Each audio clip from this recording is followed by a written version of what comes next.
नमस्कार, सुजय स्पेशल में आपका स्वागत है। मैं हूं आपके साथ मनुल राजपूत।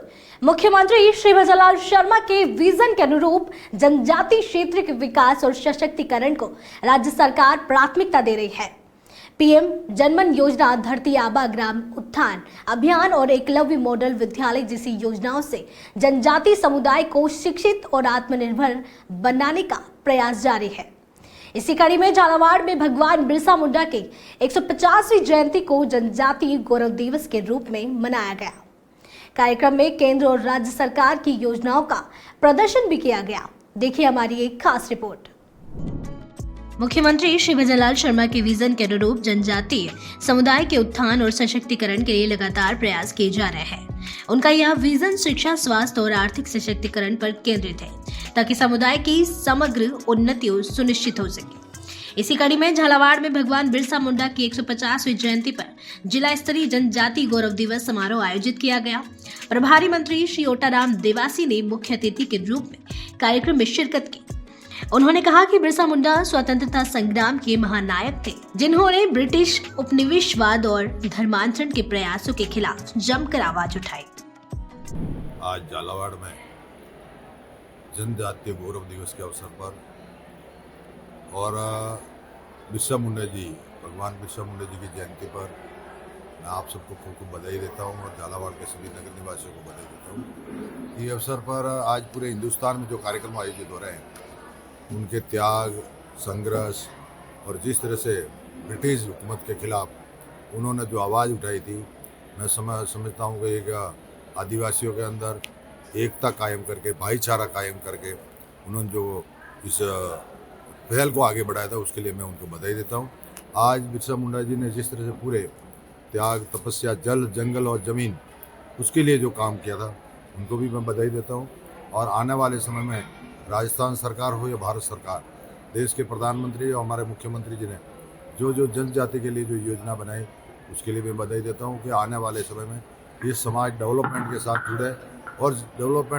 जुड़े और क्षेत्र के ग्रामीण विकास हो।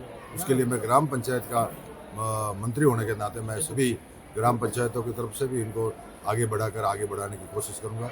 यही मेरी भावना है। जय हिंद।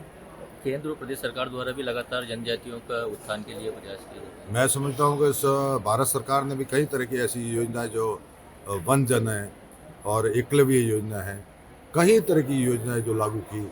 उसके लिए आज आदिवासी और जनजाति क्षेत्र में बहुल्य आवासीय विद्यालय जो बन रहे हैं, उस आवासीय विद्यालय में बहुत बड़ा बेनिफिट हो रहा है। उसके लिए भी मैं देश के प्रधानमंत्री जी और राजस्थान के मुख्यमंत्री जी का खूब बधाई देता हूँ, क्योंकि ये 150 साल हो गए और 150 साल में मैंने देखा है कि जिस तरह से आज हमारे राष्ट्रगीत हो, उसके भी 150 साल हुए हैं और भगवान बिरसा मुंडा जी के जीवन को भी 150 साल हुए।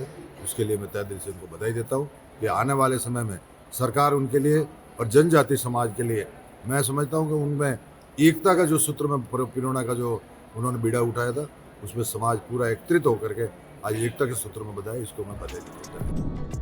कार्यक्रम में केंद्र सरकार की योजनाओं और राज्य स्तर की पहल जैसे पीएम जनमन योजना, धरती आबा ग्राम उत्थान अभियान, वंदन विकास केंद्र और एकलव्य मॉडल विद्यालय की उपलब्धियों पर चर्चा की गई। प्रभारी मंत्री ने प्रदर्शनी का अवलोकन करते हुए लाभार्थियों को योजनाओं का लाभ प्रदान किया। कार्यक्रम में जिला प्रमुख, जिला कलेक्टर समेत कई जनप्रतिनिधि भी उपस्थित रहे। समाज सेवा, शिक्षा और जनजाति क्षेत्र में उत्कृष्ट योगदान देने वाले 10 व्यक्तियों को कार्यक्रम में सम्मानित किया गया।